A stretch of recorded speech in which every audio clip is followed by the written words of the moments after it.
Srinatha Reddy Mittapalli YouTube channel స్వాగతం. నమస్కారం. నేను మీ శ్రీనాథరెడ్డి మిట్టపల్లి. ఇవాళకి వచ్చి మార్చ్ 17, 2026 సంవత్సరం. ఇవాళ ముఖ్యాంశాలకు వచ్చినట్లయితే ప్రస్తుతానికి గల్ఫ్ రీజన్లో ఉన్నటువంటి ప్రాంతీయ ఉద్రిక్త పరిస్థితులు ఏవైతే ఉన్నాయో వాటికి సంబంధించిన అప్డేట్స్ గురించి చూద్దాం. ముందుగా మనం కువైట్ విషయానికి వచ్చినట్లయితే కువైట్కి సంబంధించినటువంటి ఆర్మీ వాళ్ళు అంటే డిఫెన్స్ వాళ్ళు తెలియజేస్తున్న సమాచారం మేరకు గడిచిన 24 గంటల్లో 2 బాలిస్టిక్ మిజైల్స్ని అలాగే 13 డ్రోన్లని ఎదుర్కొన్నట్లు తెలియజేస్తున్నారు. అయితే వీటన్నిటిని కూడా ఎదుర్కొన్నారు, గాల్లోనే పేల్చివేయడం జరిగింది. అయితే వీటి యొక్క శకలాల కారణంగా డ్యూటీలో ఉన్నటువంటి ఎమర్జెన్సీ మెడికల్ సిబ్బందులు ఒక ఇద్దరికి గాయాలైనట్లు తెలియజేస్తున్నారు. వారిద్దరిని కూడా చికిత్స కోసం హాస్పిటల్ తరలించారు. పరిస్థితి నిలకడగానే ఉన్నట్లు తెలియజేస్తున్నారు. అంటే ఆ శకలాలు ఈ అంబులెన్స్లు నిలిపేటువంటి ప్లేస్ అవుతుందో ఆ బిల్డింగ్ పైన పడడంతో ఆ బిల్డింగ్ యొక్క పెచ్చులు ఏవైతే ఉంటాయో ఆ ఊడి పడడం వల్ల వాళ్ళకి గాయాలైనట్లు తెలియజేస్తున్నారు. సో బిల్డింగ్కి సంబంధించినటువంటి పెచ్చులు ఊడి పడ్డా సరే దానికి కారణం పైన శకలాలు పడ్డం బిల్డింగ్ పైన. సో ఆ కారణం చేత అంటే అంబులెన్స్ నిలిపేటువంటి ప్లేస్ అంటే అది పెద్ద పెద్ద బిల్డింగ్స్ కింద పెట్టరు కదా, వాటికి ఒక షెల్టర్ ఉంటుంది, ఆ షెల్టర్ కింద పెడతారు. అయితే వీళ్ళు డ్యూటీలో ఉన్నారు, ఆ సమయానికి అంబులెన్స్ దగ్గర ఉండడం జరిగింది. సో దాంతో వెంటనే మిగతా సిబ్బంది ఎవరైతే ఉంటారో వీళ్ళని ఒకటిన ప్రథమ చికిత్స చేసి హాస్పిటల్లోకి అయితే తరలించి చికిత్స అయితే అందించారు.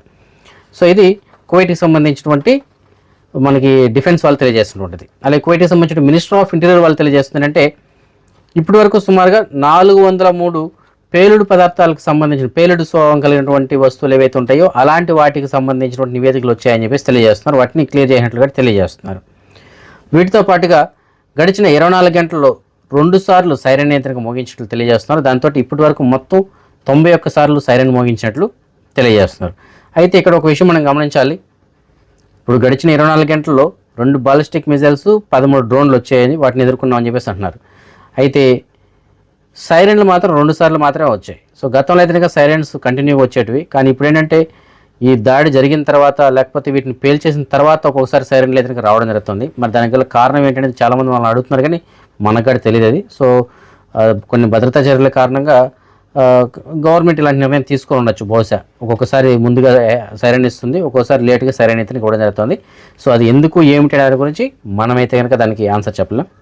అదే మనం యూఏఈ విషయానికి వచ్చినట్లయితే గడిచిన 24 గంటల్లో 10 బాలిస్టిక్ మిజైల్స్ అలాగే 45 డ్రోన్లను వాళ్ళు ఎదుర్కొన్నట్లు తెలియజేస్తున్నారు.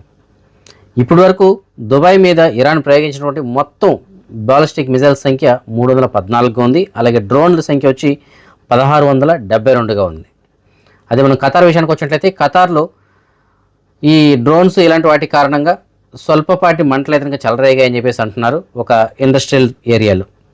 ఇండస్ట్రియల్ ప్రాంతంలో వీటి కారణంగా మంటలు చెలరేగాయని చెప్పేసి తెలియజేస్తున్నారు. అయితే పరిస్థితి అదుపులోనే ఉన్నట్లు వాటిని నియంత్రణ చేసినట్లుగా తెలియజేస్తున్నారు.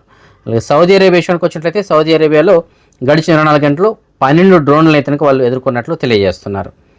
సో ఈ విధంగా మనకి ప్రస్తుతానికి ఈ గల్ఫ్ రీజన్స్లో దాడులు అయితే కొనసాగుతున్నాయి. అలాగే ఇజ్రాయెల్ ఒక విషయం తెలియజేయడం జరిగింది. ఇరాన్కి సంబంధించినటువంటి ఈ జాతీయ భద్రతా మండలికి సంబంధించిన అధ్యక్షుడు ఎవరైతే ఉంటారో అతను వీళ్ళ యొక్క దాడిలో హతమైనట్లు తెలియజేస్తున్నారు. సో కీలక నేతల్లో ఆయన ఇంకొక వ్యక్తి కూడా ఉన్నారని చెప్పేసి తెలియజేస్తున్నారు. సో మొత్తం మీద కీలక నేతల్లో కొంతమందిని వీళ్ళు మట్టి పెట్టినట్టయితే తెలియజేస్తున్నారు.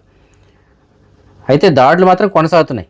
ఇరాన్ పైన ఇజ్రాయెల్ పైన ఇరాన్ దాడులు అయితే కొనసాగుతూనే ఉన్నాయి. మరి ఇవి ఎంతవరకు వెళ్తాయి ఏంటనే చూడాలి. ఇదిలా ఉండగా అమెరికాకి సంబంధించినటువంటి అధ్యక్షుడు డొనాల్డ్ ట్రంప్ మరొక కీలకమైనటువంటి వ్యాఖ్య చేశాడు. చెప్పకనే చెప్పాడు. అది అంటే అఫీషియల్గా అనౌన్స్ చేయకపోయినా వేరే ఒక ఇంటర్వ్యూలో ఆయన ఒక క్లూ ఇతనికి ఇవ్వడం జరిగింది. అదేంటంటే ఇప్పుడు ప్రస్తుతానికి వెనిజులా ఇరాన్ ఈ రెండింటిపైన ఇతనికి దాడి చేయడం జరిగింది. అది వెనిజులాకు సంబంధించిన అధ్యక్షుడు ఆల్రెడీ కిడ్నాప్ చేసి తీసుకెళ్ళిపోయాడు. ఇప్పుడు ఇరాన్ పైన దాడులు అయితే నిర్వహిస్తున్నాడు. దీని తర్వాత క్యూబా ఉంటుందని చెప్పేసి తెలియజేస్తున్నాడు. అక్కడ ఉన్నటువంటి సైనిక చర్యలు ఏవైతే ఉన్నాయో వాటిపైన ఆయన మాట్లాడుతూ అన్అఫిషియల్గా అంటే ఇండైరెక్ట్గా చెప్పడం జరిగింది. నెక్స్ట్ మా టార్గెట్ క్యూబా అని చెప్పేసి. సో ఈ విధంగా అమెరికా అధ్యక్షుడు ఒక్కొక్క దేశాన్ని ఎంచుకుంటూ ఆ దేశాలపైన ఏ విధంగా దాడులు అయితే నిర్వహించడం జరుగుతుంది. నిర్వహించడానికి ప్రయత్నాలు అయితే చేస్తూ ఉన్నాడు. మరి ఏం చేస్తాడో చూడాలి, చివరికి ఏమవుతాడో చూడాలి. కువైట్లో భారీ ఉగ్రకుట్ర భగ్నం చేశారు కువైట్కి సంబంధించినటువంటి మినిస్టర్ ఆఫ్ ఇంటీరియర్ వాళ్ళు. వీళ్ళకి ఏదైనా సమాచారంతో పక్క సమాచారంతో ఒక 16 మందిని కనుక రెడ్ హ్యాండెడ్గా అదుపులో తీసుకోవడం జరిగింది. ఆ 16 మంది కూడా నిషేధిత తీవ్రవాద సంస్థ అయినటువంటి హిజ్బుల్లాతోటి సంబంధాలు కలిగి ఉన్నారని చెప్పేసి తెలియజేస్తున్నారు. ఆ 16 మందిలో 14 మంది వచ్చి కువైట్కి సంబంధించిన పౌరులకంగా 2 వచ్చి లెబనాన్కి సంబంధించిన వాళ్ళు. లెబనీస్. సో వీళ్ళ దగ్గర నుంచి భారీగానే మందుగుడ్డు సామాగ్రి స్వాధీనం చేసుకోవడం జరిగింది. అలాగే కొన్ని ఫోటోలు, మ్యాప్లు, అలాగే ఇంకా చాలా వస్తువులు అయితే వాళ్ళ దగ్గర నుంచి స్వాధీనం చేసుకోవడం జరిగింది. వాటికి సంబంధించిన వీడియో అయితే ప్లే చేస్తాను. ఒకసారి మీరు ఆ వీడియోని గమనించవచ్చు. దాన్ని బట్టి మీకే ఒక క్లారిటీ అనేది వస్తుంది.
కువైట్కి సంబంధించినటువంటి మినిస్టర్ ఆఫ్ జస్టిస్ వాళ్ళు కువైట్లో ఎవరైతే కువైట్కి సంబంధించిన పౌరులు అప్పులు ఊబిలో కూరుకుపోయి ఉంటారో అలాంటి వారి కోసం అని చెప్పేసి విరాళాల సేకరణ అయితే ప్రారంభించినటువంటి ఒక్క రోజులోనే భారీగా విరాళాలు అయితే సేకరించారు.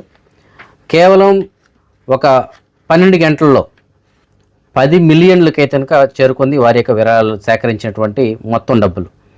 10 మిలియన్ల కువైట్ దినార్లు అంటే 99,71,754 కువైట్ దినార్లు. అయితే ఇవాళ ఉదయానికి అది ఇంకా పెరిగింది. ఇవాళ ఉదయానికి 11.492 మిలియన్లు అంటే 11.5 మిలియన్ అనుకుందాం ఫర్ ఎగ్జాంపుల్కి.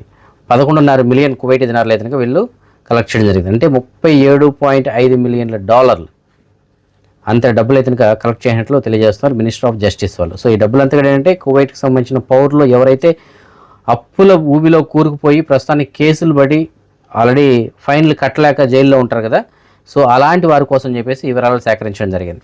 సో కువైట్ పౌరులందరూ కూడా ఈ విరాళాలు అయితే ఇవ్వడం జరిగింది. సో ఎంత భారీగా విరాళాలు సేకరించారో చూడండి కువైట్కి సంబంధించిన పౌరుల కోసం. గల్ఫ్ రీజన్లో ప్రస్తుతానికి ప్రాంతీయ పరిస్థితులను దృష్టిలో పెట్టుకొని కువైట్ ఇంటర్నేషనల్ ఎయిర్పోర్ట్ తాత్కాలికంగా మూసివేశారు కదా, ఎలాంటి విమాన రాకపోకలు కానీ ప్రస్తుతానికి కొనసాగించట్లేదు. అయితే ఇలాంటి పరిస్థితుల్లో కూడా కువైట్కి సంబంధించినటువంటి జజీరా ఎయిర్వేస్ వాళ్ళు 8,000 మంది ప్రయాణికులను వారి యొక్క స్వస్థలాలకి చేర్చినట్లు తెలియజేస్తున్నారు. ఆపరేషన్ బరాకా పేరుతోటి సౌదీ అరేబియాటువంటి ఈ కైసుమా ఎయిర్పోర్ట్ ఏదైతే ఉందో అక్కడి నుంచి ఈ ప్రయాణికులను తరలించడం తెలియజేస్తున్నారు. అది కొన్ని దేశాలకైతే తరలించడం జరుగుతుంది ప్రస్తుతానికి. ముఖ్యంగా ఈజిప్ట్లోని కొన్ని ఎయిర్పోర్ట్లకి, అలాగే ఇస్తాంబుల్, కొలంబో ఇలాంటి ప్రదేశాలకైతే ప్రస్తుతానికి తరలించడం జరుగుతుంది. రానున్న రోజుల్లో అంచులంచులుగా ఈ సర్వీసులు అనేటువంటిది విస్తరిస్తామని చెప్పేసి తెలియజేస్తున్నారు.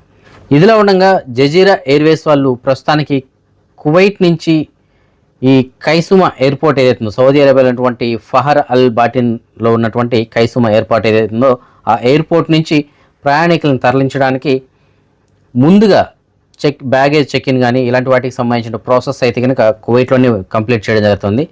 సో అది ఎక్కడ ఏంటనేసి అంటే మిస్రఫ్ అంటే మనందరికీ తెలుసు కదా, ఒకప్పుడు కరోనా వ్యాక్సిన్స్కి మొదటగా యూజ్ చేసినటువంటి ప్లేస్ అది మిస్రఫ్ గ్రౌండ్స్ అనేసి అంటాం కదా. సో ఆ విధంగా అక్కడ మిస్రఫ్లో హాల్ నెంబర్ 8లో జజీరా ఎయిర్వేస్ వాళ్ళ కోసం ప్రస్తుతానికి అక్కడ స్టాల్స్ ఏదైనా ఏర్పాటు చేయడం జరిగింది. అది అక్కడ ఎవరైతే జజీరా ఎయిర్వేస్ ద్వారా ప్రస్తుతానికి ఈ కైసుమా ఎయిర్పోర్ట్ నుంచి వెళ్ళడానికి టికెట్స్ కన్ఫర్మ్ అయి ఉంటాయో అలాంటి వారికి సంబంధించిన ప్రాసెస్ని ఈ మన మిస్రఫ్ గ్రౌండ్స్లో ఉంటే హాల్ నెంబర్ 8కి వెళ్ళి అది కూడా విమాన సమయానికి 17 గంటల ముందు అక్కడ ఉండాలంట.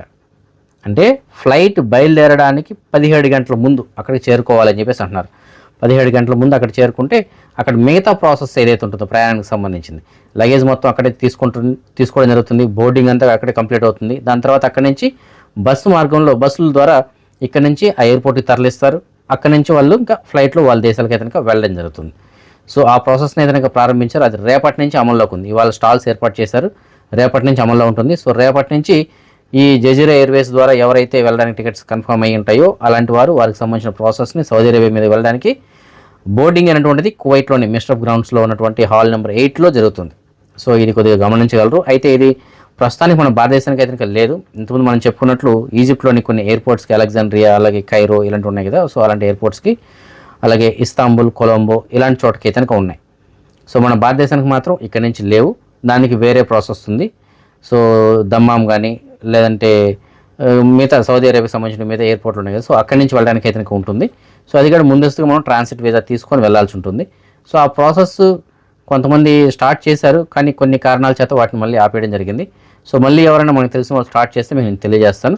కానీ ఎంబసీ ద్వారా అయితే మాత్రం జరుగుతున్నాయి. సో ఒకసారి మీరు ఎవరైనా సరే ట్రాన్సిట్ వీసా ద్వారా ఇంటికి వెళ్ళాలనుకుంటే ఎంబసీని అయితే మీరు అప్రోచ్ అవ్వచ్చు. లేదు కువైట్లో ఉన్నటువంటి సౌదీ అరేబియాకి సంబంధించిన ఎంబసీ అవుతుందో అక్కడికి వెళ్ళినా సరే మీకు ట్రాన్సిట్ వీసా అయితే దొరుకుతుంది. లేదు మంచి ట్రావెల్స్ వాళ్ళని చూడండి, వాళ్ళైనా సరే దీనికి సంబంధించిన ప్రాసెస్ చేయిస్తారు. సో ఏదైనప్పటికీ మన భారతదేశానికి వెళ్ళడానికి అయితే మాత్రం ప్రస్తుతానికి ఇదొకటే మార్గం. ఈజిప్ట్కి సంబంధించిన వాళ్ళకైతే మాత్రం చాలా ఈజీగానే ప్రాసెస్ అయిపోతుంది వాళ్ళకి. సో వాళ్ళకి ట్రాన్సిట్ వీసా తీసుకోవాలి, కానీ తొందరగా అయితే అప్రూవల్స్ వస్తున్నాయి వాళ్ళకి. సో వాళ్ళు ఈ కైసుమా ఎయిర్పోర్ట్ ఏదైతే ఉందో అక్కడి నుంచి ఈ బాటిన్లో ఉన్నటువంటి కైసుమా ఎయిర్పోర్ట్ ఏదైతే ఉందో అక్కడి నుంచి వెళ్తున్నారు. మనకి మాత్రం ఇటువైపు వెళ్ళాల్సి వస్తుంది. సో చూడండి, ఎవరికైనా సరే ఇలాంటి దీనికి సంబంధించిన ప్రాసెస్ ఎమర్జెన్సీగా వెళ్ళాలనుకునే వాళ్ళు ఉంటే కనుక ఎంబసీని అప్రోచ్ అవ్వండి, వాళ్ళు దీనికి సంబంధించిన ప్రాసెస్ చేసిస్తారు. కువైట్కి సంబంధించినటువంటి గవర్నమెంట్ తెలియజేసిన సమాచారం మేరకు ఈ సంవత్సరం ఈద్ ఉల్ ఇఫ్తార్కి సంబంధించినటువంటి ప్రార్థన సమయాల గురించి వాళ్ళు తెలియజేయడం జరిగింది. ఈ ప్రార్థన అటువంటిది ఈద్ ఉల్ ఇఫ్తార్కి సంబంధించినటువంటి ప్రార్థన అటువంటిది ఉదయం 6:08 అయితే ఉంటుందని చెప్పేసి తెలియజేస్తున్నారు. అయితే ఈ ప్రార్థనలన్నీ కూడా గతంలో లాగా బహిరంగ ప్రదేశాల్లో ప్రత్యేక ప్రార్థనల కోసం ఏర్పాటు చేసేటువంటి ఈ టెంట్స్ కానీ ఇలాంటివి ఉంటాయి కదా. సో అలాంటివి అయితే ఉండవు. ఈ జుమ్మా ప్రార్థనలు నిర్వహించేటువంటి మసీదులు ఏవైతే ఉంటాయో అలాంటి అన్ని చోట్ల కూడా ఈ ప్రార్థనలు అయితే చేసుకోవచ్చు అని చెప్పేసి అంటున్నారు. కాబట్టి ప్రతి ఒక్కరు కూడా సరైనటువంటి సమయానికి 6:08 ప్రార్థనలు కాబట్టి ఆ సమయానికల్లా అక్కడ చేరుకోవడానికి ట్రై చేయండి. మీ దగ్గర ఉన్నటువంటి జుమ్మా మసీదులు ఏవైతే ఉంటాయో, జుమ్మా ప్రార్థనలు చేసేటువంటి మసీదులు ఏవైతే ఉంటాయో అక్కడికి వెళ్ళి ప్రార్థనలు చేసుకోవాలి. అంతే తప్ప బహిరంగ ప్రదేశాల్లో గతంలో లాగా ఈ సంవత్సరం మాత్రం ప్రార్థనలు నిర్వహించబడవు అని చెప్పేసి తెలియజేస్తున్నారు. పరువు నష్టం కేసులో కువైట్కి సంబంధించిన ఒక మాజీ ఎంపీకి 1 సంవత్సరం జైలు శిక్ష, అలాగే 2000 కువైటీ దినార్ల జరిమానా అయితే విధించడం జరిగింది. కారణం ఏంటంటే ఆయన కువైట్కి సంబంధించిన అమీర్ ఎవరైతే ఉంటారో ఆయన పైన కొన్ని వ్యాఖ్యలు అయితే చేయడం జరిగింది. సో ఆయన విమర్శిస్తూ కొన్ని వ్యాఖ్యలు చేశారు, అలాగే సోషల్ మీడియాలో పోస్టులు పెట్టడం జరిగింది. సో ఆ కారణం చేత ఆయన్ని అదుపులో తీసుకున్నారు. దాని తర్వాత విచారణ జరిగింది. కింది స్థాయి కోర్టు ఆ కేసుని అయితే కొట్టివేసింది, సమర్థిస్తూ కొట్టేసింది. అంటే ఆయన విడుదల చేయాలని చెప్పేసి కొట్టేయడం జరిగింది. అయితే దాని తర్వాత మళ్ళీ దీన్ని అప్పీల్ కోర్టుకి అయితే వెళ్ళడం జరిగింది. అప్పీల్ కోర్టులో అంటే గవర్నమెంట్ తరఫున అప్పీల్ కోర్టుకి వెళ్ళింది అది కేసు. సో అప్పీల్ కోర్టు దీన్ని మళ్ళీ ఏదైతే కేసును కొట్టేశారో దాన్ని రద్దు చేస్తూ ఈయనకు జైలు శిక్ష 1 సంవత్సరం అలాగే 2000 దినాలు జరిమానా విధిస్తున్నట్లు తీర్పుని అయితే ఇచ్చింది. సో కువైట్కి సంబంధించినటువంటి అమీర్ ఎవరైతే ఉంటారో ఆయన పైన మనం ఎలాంటి వ్యాఖ్యలు కానీ చేయడానికి లేదు, విమర్శించడానికి లేదు. అలాంటి ఎవరైనా చేస్తే మాత్రం ఇలాంటి శిక్షలే ఉంటాయి. ఫ్రెండ్స్, మనం చెప్పుకున్నాం కదా ఏపీఎన్ఆర్టీఎస్ సంబంధించినటువంటి ప్రవాసాంధ్ర భరోసా బీమా పథకం ఏదైతే ఉందో దాన్ని చేసుకోవడం కోసం చాలామంది ఇంకా మనకి మెసేజ్లు పెట్టడం జరుగుతుంది. దయచేసి మన వీడియో కింద డిస్క్రిప్షన్లో నేను ఏపీఎన్ఆర్టీఎస్ వాళ్ళకి సంబంధించినటువంటి కాల్ సెంటర్ నెంబరు అలాగే వెబ్సైట్ లింక్గా డైరెక్ట్ లింక్ ఇచ్చారండి. ఆ లింక్ క్లిక్ చేసి మీకు సంబంధించిన డీటెయిల్స్ ఎంటర్ చేసేసి సబ్మిట్ చేసేసి పేమెంట్ కానీ చేసినట్లయితే మీ బాండ్ మీకు వస్తుందండి.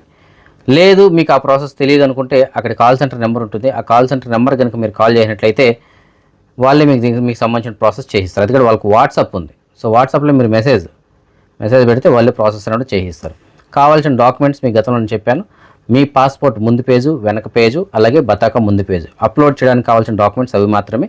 ఇంకా డీటెయిల్స్ ఎంటర్ చేసుకోవడానికి కావాల్సింటే మీ Aadhaar card details, address, phone number, email ID ఇలాంటివి కావాల్సి వస్తాయి. అయితే కొంతమంది కువైట్లో దీనికి అయ్యేటువంటి ఖర్చు ఎంత తెలుసు? జనరల్గా 590 రూపాయలు. అంటే యావరేజ్ పైన సుమారుగా మనం పెట్టుకున్నా సరే ఒక 2 దినాల వరకు అయితే అవుతుంది. అంతే, అంతకుమించి ఎక్కువ లేదు. అంతకుమించి ఎక్కువ తీసుకోవడానికి లేదు, ఎందుకంటే గవర్నమెంట్ నిర్దేశించిన ధర అదే. కానీ కొంతమంది ఎక్కువ ధర తీసుకోవడం జరుగుతుంది. 5 దినార్లు 10 దినార్లు ఇలాగ వసూలు చేస్తున్నారు కువైట్లో అని చెప్పేసి నేను వీడియోలో మనం చెప్పుకున్నాం. సో దయచేసి అలాగా ఎవరు కానీ మోసపోకండి, ఎవరు కానీ ఇవ్వకండి. ఎందుకంటే గవర్నమెంట్ నిర్దేశించిన 590 రూపాయలే. మరి మిగతా డబ్బులు ఎక్కడికి వెళ్తుంది? వాళ్ళ జోబులోకి వెళ్తుంది. మీరు ఇస్తున్నటువంటి డబ్బులు గవర్నమెంట్కి కాదు వెళ్తుంది అది. సో మరి మీరు ఎందుకు ముందుకెళ్ళి అంత డబ్బులు పెట్టినా సరే చేయించుకుంటున్నారో నాకు అర్థం కావట్లేదు. మీకు మీరే చేసుకోవచ్చండి ఈజీగా మీ ఫోన్లోనే. కుదరకపోతే ఇంటి దగ్గర మీ ఫ్యామిలీలో ఎవరో ఒకరు చదువుకొని ఉంటారు, వాళ్ళకి డాక్యుమెంట్స్ పంపించండి, అలాగే లింక్ పంపించండి. లింక్ పంపించడం కూడా మీకు చేత కాకపోతే మన వీడియో పంపించండి. అయ్యా ఈ వీడియో కింద ప్రవాసాంధ్ర భరోసా బీమా పథకానికి సంబంధించిన లింక్ ఉందంట, ఆ లింక్ క్లిక్ చేసి ఆ డీటెయిల్స్ ఫిల్ చేసి మాకు కొద్దిగా చేసి పెట్టు బాబు అంటే ఎవరైనా సరే చదువుకున్న వాళ్ళు చేసి పెడతారు. 10వ తరగతి చదువుకున్న పిల్లవాడైనా సరే చేసి పెడతాడు, ఇబ్బంది లేదు. సో ఎవరో ఒకరు ఇంట్లో చదువుకొని ఉంటారు కదా పిల్లలు, లేదంటే బంధువులు ఎవరో ఒకరు ఉంటారు, వాళ్ళకి చెప్పి చేయించుకోండి. అంతేగాని ఎందుకు ఊరికి అనవసరంగా డబ్బులు వేస్ట్ చేసుకుంటారు. 2 దినాలతో పోయేదానికి 5 దినాలు 10 దినాలు ఎందుకు ఇస్తున్నారో మరి నాకైతే తెలియట్లేదు. అడుగుతున్న వాళ్ళు మరి ఎలా అడుగుతున్నారో నాకు అర్థం కావట్లేదు ఇంతవరకు అది. సో ఆ విధంగా డబ్బులు అయితే బయట ఎవరికి కానీ ఇవ్వకండి, మీకు మీరే చేసుకోండి. చాలా ఈజీ ప్రాసెస్ అది. ఐడియా లేని వాళ్ళు మీ బంధువులకి ఇవ్వండి, వాళ్ళు ఎవరైనా సరే మీకు చేయిస్తారు. ఈ మధ్యకాలంలో యువతకి రీల్స్ పిచ్చి బాగా పెరిగిపోయింది. ఇన్స్టాగ్రామ్ రీల్స్, ఈ టిక్టాక్ రీల్స్, ఈ ఫేస్బుక్లో రీల్స్, ఈ యూట్యూబ్లో రీల్స్, ఇలాగ రీల్స్ పిచ్చి ఎక్కువైపోయింది. ఈ రీల్స్ ఎంతవరకు ఉండాలో అంతవరకే ఉండాలి. ఒక్కొక్కసారి ఇది శృతి మించిపోయి ప్రాణాల మీదకి తెచ్చుకుంటున్నారు. సో అలాంటి సంఘటన ఒకటి ఢిల్లీలో చోటు చేసుకుంది. మీకు డిస్ప్లేలో ఒక ఫోటో కనిపిస్తుంది కదా, ఆ ఫోటోలో ఉన్నటువంటి ఆ వ్యక్తి పేరు వచ్చి పవన్. 30 years ఈయన వయసు, 30 సంవత్సరాలు. ఈయన ఒక రీల్ కోసం అని చెప్పేసి ఒక వీడియో ఒకటి తీయడం జరుగుతుంది. అయితే ఆ రీల్లో ఉన్నటువంటిది ఏమిటంటే, అంటే ఆ వీడియో తీస్తున్నటువంటి సందర్భంలో మనకు ఆ వీడియోలో కనిపిస్తుంది ఏమిటంటే, ఇతను ఒక తుపాకీని లోడ్ చేస్తున్నాడు. అయితే ఆ తుపాకీ ఎవరిది అంటే వీళ్ళ ఫ్రెండ్ది, అది కూడా లైసెన్స్డ్ తుపాకీ. సో వాళ్ళకి లైసెన్స్ ఉంది. ఇతను దాన్ని లోడ్ చేసి ఏదో ఇట్లా గుండెల పైన పెట్టుకున్నట్లు తీసుకోవాలని చెప్పేసి ఒక వీడియో అయితే తీయడం జరుగుతుంది. అయితే ఫ్రెండ్ చెప్తున్నాడు, అలా లోడ్ చేసిన తర్వాత అలా పెట్టుకోవద్దు, పొరపాటున పేలిపోతుందని చెప్పేసి చెప్తున్నాడు. అయినా వినకుండా అతను ఛాతీ పైన పెట్టుకొని ఇట్లా తిప్పి గన్ను ఇలా తిప్పి పెట్టుకున్నాడు. పెట్టుకున్నటువంటి క్రమంలో పొరపాటున అది ట్రిగ్గర్ నొక్కడంతో పేలిపోయింది అది. సో అతను స్పాట్లోని కింద పడిపోయాడు. తర్వాత హాస్పిటల్ తరలించారు, కానీ అప్పటికే ప్రయోజనం లేదు, ప్రాణాలు కోల్పోయాడు. ఎందుకంటే మరి అంత దగ్గర నుంచి కాలిస్తే బతకడానికి ఛాన్సెస్ ఉండవు. సో ఆ విధంగా అతను ప్రాణాలు కోల్పోయాడు. కాబట్టి రీల్స్ అనేటువంటిది ఈ మధ్యకాలంలో ఇలా తయారయ్యాయి. కాబట్టి యువత ఎవరు కానీ దయచేసి రీల్స్ కోసం సాహసాలు చేయకండి, ఏదో పనికొచ్చే రీల్స్ చేసుకోండి. ఈ ట్రైన్ల దగ్గర, లోయల దగ్గర ఇలాంటి గన్స్ తోటి ఇలాంటి రీల్స్ అనేటువంటిది చాలా ప్రమాదకరం. చాలా స్టంట్స్ చేస్తూ ఉంటారు మన వాళ్ళు. సో అవన్నీ కూడా ఎవరు పడితే వాళ్ళు ఎక్కడ పడితే అలా చేస్తే ఇలాగే ఉంటాయి మరి. సో గన్ తోటి చలగాటలు ఎందుకు మనకి? సో చేసేవాళ్ళు ఏదో ఖాళీ గన్ను, డమ్మీ గన్ను చేసుకుంటే అది వేరే. దాంట్లో బుల్లెట్స్ ఉన్నాయి, కొత్త ఒరిజినల్ గన్ అది, రియల్ గన్ అది. సో దాంతో ఈ విధంగా ప్రయోగాలు చేసి ఆఖరికి ప్రాణాల మీద తెచ్చుకున్నాడు. అయితే యూట్యూబ్ కమ్యూనిటీ గైడ్లైన్స్ ఏవైతే ఉంటాయో వాటిని అనుసరించి మనం ఆ వీడియోని అయితే ప్లే చేయట్లేదు, కేవలం మీకు ఫోటో మాత్రమే చూపించడం జరుగుతుంది. మన సబ్స్క్రైబర్ ఒకరు మనకి మెసేజ్ పెట్టడం జరిగింది, ఆయనకి పని కావాలని చెప్పేసి అంటున్నారు. ఆయన ఆల్రౌండ్ టెక్నీషియన్, ఆల్రౌండర్ ఆయనకు వచ్చి మనకి ప్లంబింగ్ వర్క్ చేస్తారు, AC mechanic work, fridge mechanic, అలాగే ఎలక్ట్రీషియన్ వర్క్ చేస్తారు. ఇలాగ అన్ని రకాల పనులు ఏదైనా చేస్తారు ఆయన. సో ఎవరైనా అకామా మార్చుకొని పని ఇస్తూ ఉంటే కనుక చెప్పండి అని చెప్పేసి అంటున్నారు. సో మీకు తెలిసిన చోట ఎక్కడైనా సరే ఈ విధంగా ఆల్రౌండర్ అన్ని రకాల టెక్నీషియన్స్ వర్క్ వచ్చినటువంటి ఆయనకి పని ఇచ్చి అలాగే అకామగాడు మార్చుకుంటాము అని అడుగుంటే మీకు నేను డిస్ప్లేలో ఆయనకి సంబంధించిన నెంబర్ ఇస్తాను, నెంబర్ కాల్ చేసి ఆయనకి సమాచారం అందించగలరు. అదే మనం ఈ మనీ ఎక్స్చేంజ్ విషయానికి వచ్చినట్లయితే ప్రస్తుతానికి ఒక కువైటీ దినార్ మన భారతదేశం రూపీస్లో సుమారుగా 299 రూపాయలుగా ఉంది.